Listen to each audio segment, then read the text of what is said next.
वालेकुम दोस्तों, हम आपको दिखाएंगे कि डीसी इन्वर्टर यूनिट की गैस कैसे पंप डाउन करते हैं। ज़्यादा फ़र्क कुछ भी नहीं है।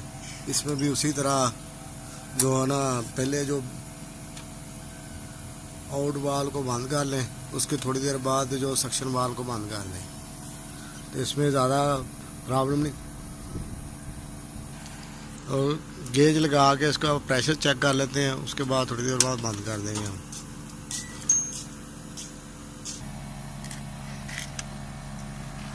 कार्बन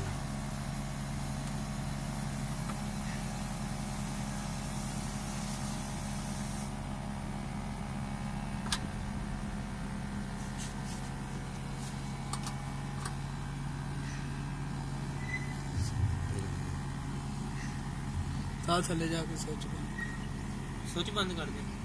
कर दो, ऑफ कर दें। हाँ तो दोस्तों, ये बंद हो चुका है।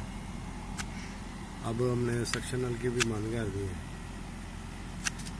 तो इसकी पावर ऑफ कर देते हैं।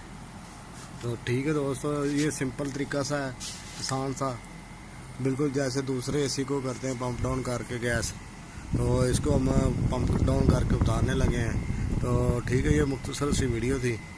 तो कैसी लगी आपको, शेयर ज़रूर करें और लाइक करें। तो ठीक है दोस्तों, मिलेंगे नेक्स्ट वीडियो में।